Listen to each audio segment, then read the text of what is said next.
Hello, and welcome back to the Truth Seeker Spotlight interview. I have with me J.H. Liou, who is in our misdemeanor division. J.H., thank you for being with us today. Thank you for having me. Yeah. We wanted to ask you a few questions because your background is so unique. Yes, sir. And I think that especially given the fact that we've just celebrated Independence Day, I think it's helpful to hear from other people who have not always been in America and have a different perspective. And so I was hoping that we could start by you just sharing, what was your background, what was life like before going to law school? Right. So, as you know, I'm from South Korea. I lived most of my life in South Korea. Before coming into the United States for law school, I used to work as a South Korea Marine officer for 3 years, and then I made a transition to working as a salesman at the brake pad manufacturing company for about 5 years.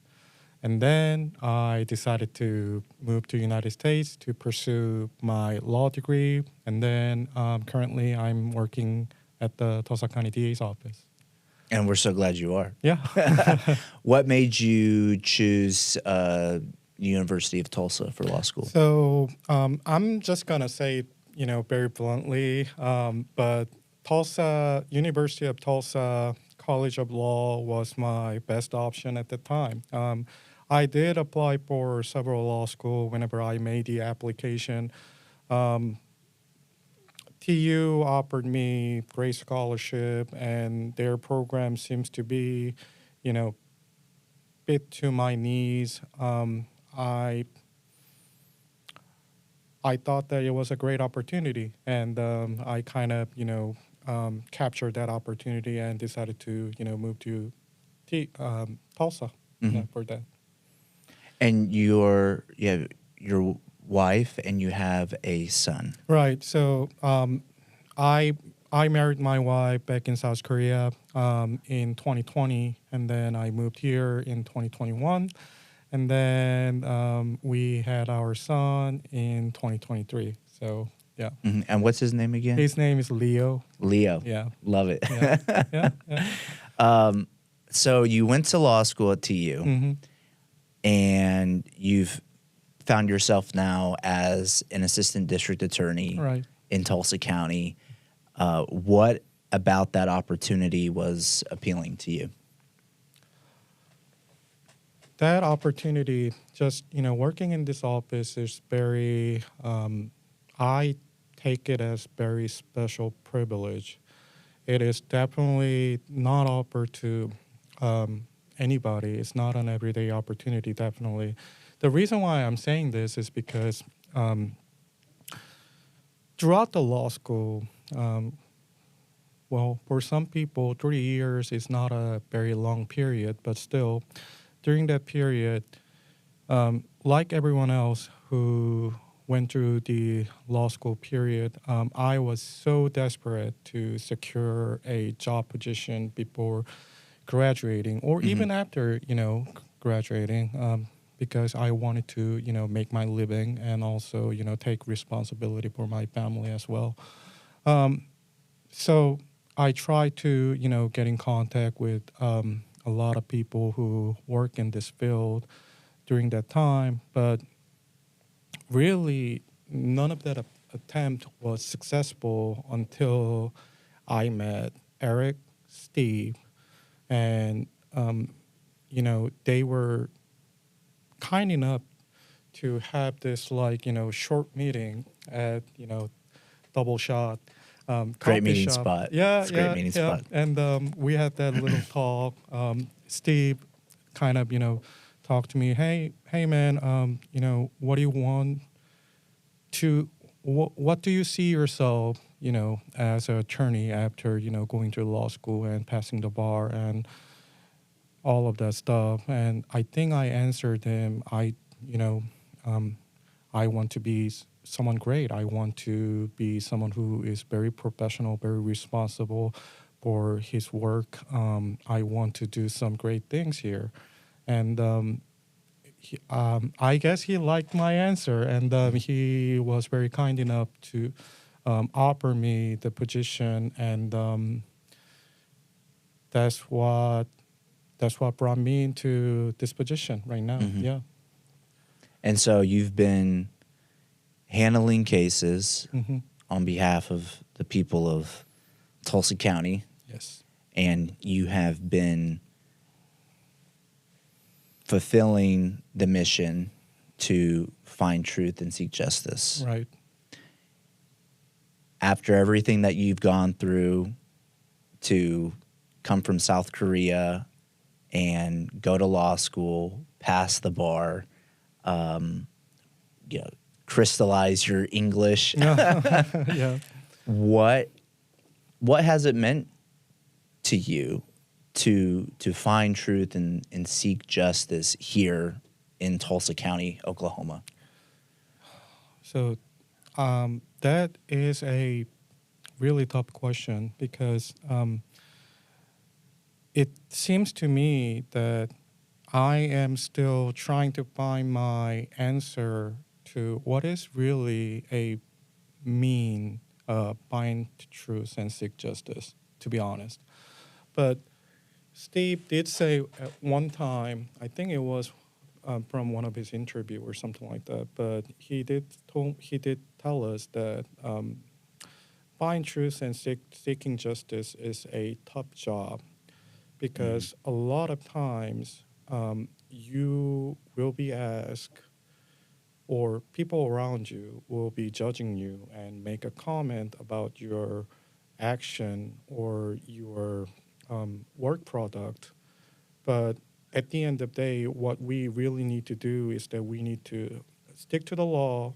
We need to interpret the law based on the precedent and also the case law. And we also need to look into the circumstances as in case-by-case basis to come up with what is a reasonable and law-binding result from that case. And having said that, I try my best on a daily basis to live up to that standard and try to do the best I can, Mm-hmm. What impacts you what do you appreciate about the system of law that you've come to know and now practice, and now you're dispensing, recommendations for justice? What about this country and our system of having people being innocent until proven guilty and going through a process? What do you appreciate about that? So I will kind of, I will kind of, give you two answers of two aspects, I guess. So Mm-hmm. I'm just kind of try to, break up your question. So first thing is what I appreciate about the law in general is that first one is definitely public safety. So it's whenever the case comes to us, the case is already happened. It's very unfortunate. It's sometimes it's just horrendous what had happened on the day of the incident and whatever happened to the victims that were involved in is just unfortunate. But we cannot undo that. Mm-hmm. We simply don't have a power to undo that under that situation. What we can do is that we can try to have the defendant held accountable for whatever they did, breaking the law and basically threatening other people's safety who are living in this county. and also try our best to make the victims, you know, put them in the position, you know, where they would have been if this incident did not happen. So I believe law itself and the main purpose of it is the providing a public safety. The other aspect that you told me about, the question was what I like about the judicial system that we have in the United States is that it's definitely a process that hinders the government or the law enforcement to infringe into the individual's freedom and the rights that are given by our United States Constitution and other amendments as well. And I would say those protections are necessary, and it has to be enforced, because at the end of the day, what our office has is a tremendous power, and you know, it also comes with a lot of responsibility, but it is definitely a tremendous power, and those procedure definitely hinders us from, you know, abusing those powers. So I feel like those protections are necessary as well. So it is a right system to have. You very well could have probably gone back to South Korea after, you know, going to law school. You decided to take the bar here, so I imagine that you knew you were going to stay for a while. Mm-hmm. But and I know you and I have talked before, and Right. you may not be here forever. Right. But why are you're choosing Mm-hmm. America? You're choosing Tulsa County, Oklahoma right now, right? Yeah.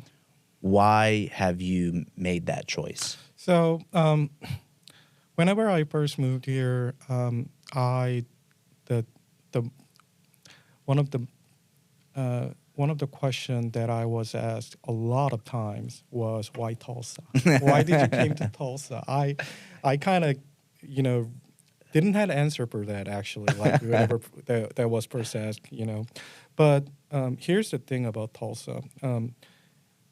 It kind of grew to you. It kind of grew onto you. So like whenever I started, you know, spending time here, whenever I went to the gathering place, whenever I went to, you know, just walk around TU campus, the place itself is very quiet, very subtle. We don't have a lot of infrastructure, but at the same time, it's very peaceful. In my opinion, it's very peaceful. And those environment and the people around you just kind of, you know, grew to me, and I really wanted to, you know, care about those people around me and care about the surrounding as well. So that's one of the reasons. In general, I just love Tulsa. I became, you know, a person that, you know, loves Tulsa right now. But at the same time, like you said, staying in the United States is something that is not guaranteed for me at this time right now. I am doing my best to secure that position, and will try to do my best to stay here as long as possible. And at one point, I do want to be, you know, get my citizenship and, you know, became a, you know, real, you know, part of this community. To do that, I, you know, just have to do, you know, best I could to day-to-day basis, I guess. That's what I'm doing.